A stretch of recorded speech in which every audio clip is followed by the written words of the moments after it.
ইরানের সর্বোচ্চ নেতা আয়াতুল্লাহ আলী খামেনির আশীর্বাদ পুষ্ট রক্ষণশীল সাইদ জালিলিকে বিশাল ব্যবধানে হারিয়ে ইরানের ১৪তম প্রেসিডেন্ট হিসেবে নির্বাচিত হয়েছেন সংস্কারপন্থী মাসুদ পেজেশকিয়ান। বিশ্লেষকরা বলছেন, বেশ কয়েক বছর ধরেই ইরানের ক্ষমতায় আছে রক্ষণশীলরা। এবারে নির্বাচনে সংস্কারপন্থী নেতা পেজেশকিয়ানের জয়কে ইতিবাচক হিসেবে দেখছেন সংস্কারপন্থীরা। বিভিন্ন আন্তর্জাতিক গণমাধ্যমের খবরে বলা হচ্ছে, ইসলামপন্থী গোঁড়ামির কারণে ইরানে বহু বছর ধরে চলমান সামাজিক নিরাপত্তা লঙ্ঘনে অতিষ্ঠ সাধারণ মানুষ। এই কারণেই এবার তারা বেছে নিয়েছেন রক্ষণশীল কোনো নেতাকে নয়, সংস্কারপন্থী নেতা পেজেশকিয়ানকে। দ্বৈত শাসন ব্যবস্থার কারণে রাষ্ট্রীয় নীতি, পরমাণু কর্মসূচি বা পশ্চিমা বিশ্বের সাথে সম্পর্কে কতটা পরিবর্তন আনতে পারবেন পেজেশকিয়ান, এই নিয়েও বিভিন্ন জায়গায় চলছে চুলচেরা বিশ্লেষণ।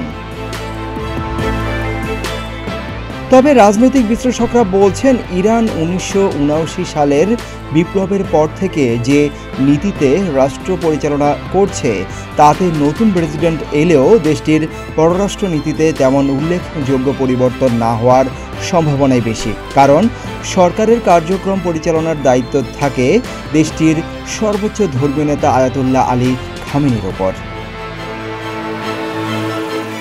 ইরানের যে কোনো বিষয়ে মূল সিদ্ধান্ত নেন তিনি। এছাড়া তিনি দেশটির প্রধান ও কমান্ডার ইন চিফ।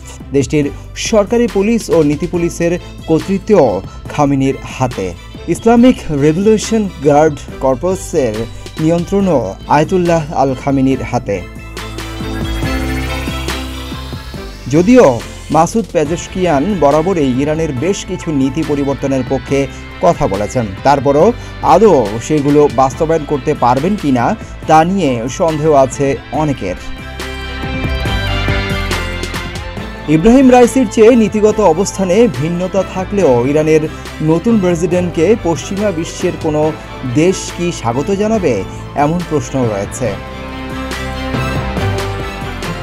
তবে এরই মধ্যে ইরানের নতুন প্রেসিডেন্ট মাসুদ পেজেশকিয়ানকে সৌদি আরব, রাশিয়া, চীন, ভারতসহ অনেক দেশের নেতারা অভিনন্দন জানিয়েছেন। তারা সবাই নতুন প্রেসিডেন্টের সঙ্গে কাজ করার আগ্রহ প্রকাশ করেছেন।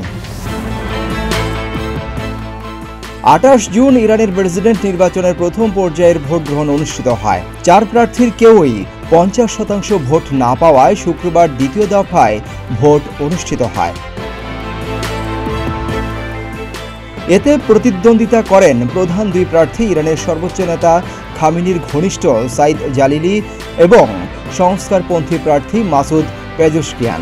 ব্রিটিশ গণমাধ্যম দ্য গার্ডিয়ানের তথ্যমতে শুক্রবারের নির্বাচনে জালিলির চেয়ে প্রায় ৩০ লাখ ভোট বেশি পেয়েছেন পেজেশকিয়ান। পেজেশকিয়ান পেয়েছেন ১,৬৩,০০,০০০ ভোট, যেখানে প্রতিদ্বন্দ্বী জালিলি পেয়েছেন ১,৩৫,০০,০০০ ভোট। ৭১ বছর বয়সী পেজেশকিয়ান ইরানের উপস্বাস্থ্যমন্ত্রী এবং পরে সাবেক প্রেসিডেন্ট মোহাম্মদ খাতামির প্রশাসনের অধীনে স্বাস্থ্যমন্ত্রী হিসেবে দায়িত্ব পালন করেন।